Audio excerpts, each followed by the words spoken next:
We live in a world where, you know, a little device in your pocket talks to satellites to find your location, sometimes down to a few inches. Right. GPS, we take it completely for granted. We do, and we forget that it all relies on one basic fact. Mm-hmm. We know the exact size and shape of our planet. Hmm. Now, Yeah. I want you to imagine it's 1,000 years ago. No satellites, no lasers, but you still have this massive need to know Earth's dimensions for maps, for trade. For religion, even. Exactly. How on earth do you do that? Well, it seems impossible. Okay, let's unpack this. Because in the 11th century, a Persian scholar named Abu Rayhan Al-Biruni did what sounds impossible. He used a mountain, some really smart geometry, and calculated Earth's radius. And the crazy part is how close he got. Less than a 2% error. Yeah. It's an incredible feat. So for our deep dive today, our mission is to figure out how.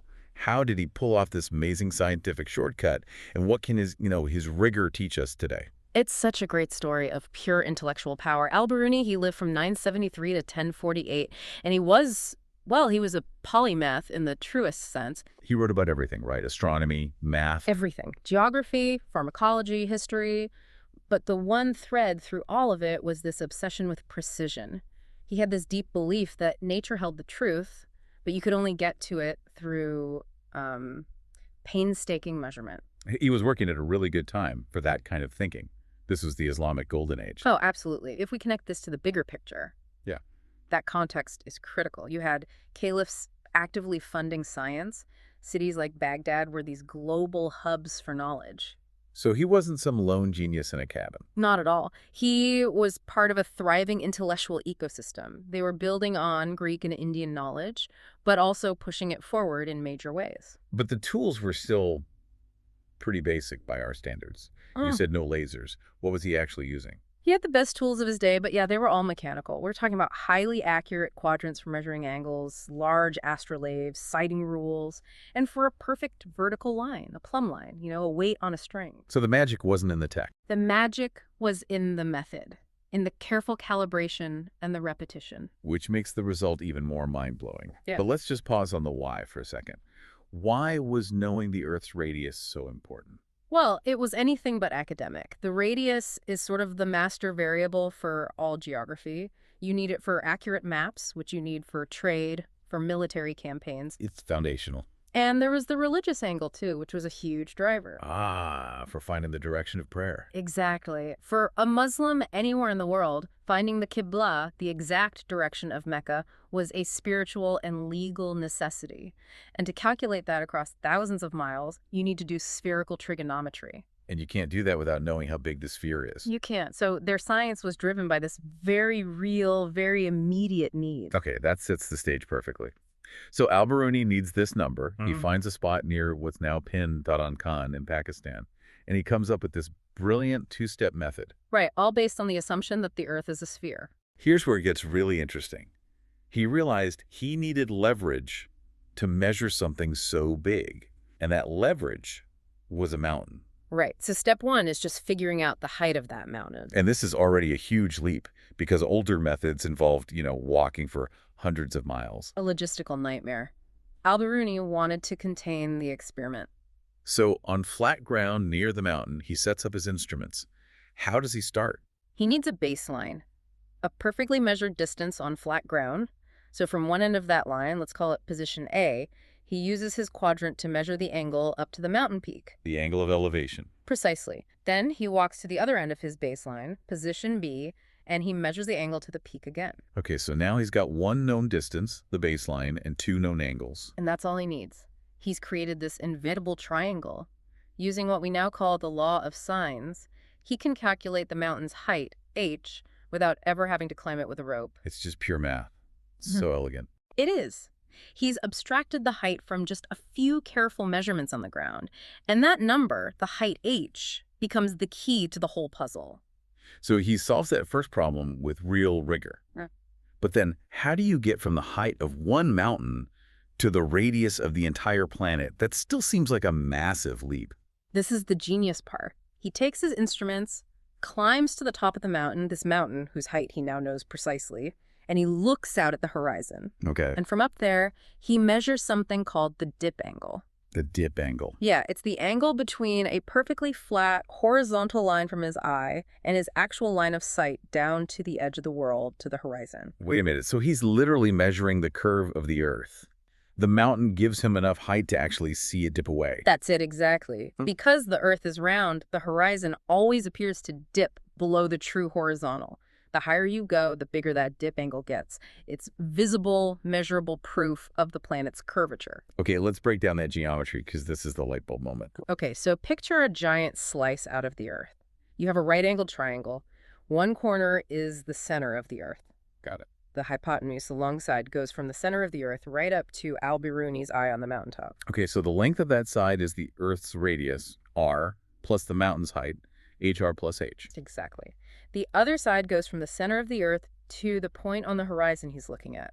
That side is just the radius, r. And the third side is his line of sight, from his eye to the horizon. And because that line of sight is tangent to the sphere, it hits the radius at a perfect 90-degree angle. Ah, so you have right triangle, and he Yeah. knows the angle, the dip angle, and he knows the length of the hypotenuse is r plus h. And from there, it's just a bit of trigonometry. He has everything he needs to solve for r, the Earth's radius. The genius of it is the logistics. You think of Eratosthenes needing two cities hundreds of miles apart, relying on reports from other people. Right, so many variables.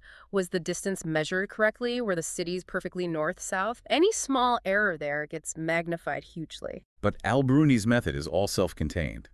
It's just him, a mountain, and a small patch of flat land. He controlled almost every variable. It was a massive leap forward in methodological design. He proved that a brilliant idea can be more powerful than brute force. Okay, so after all that, Mm-hmm.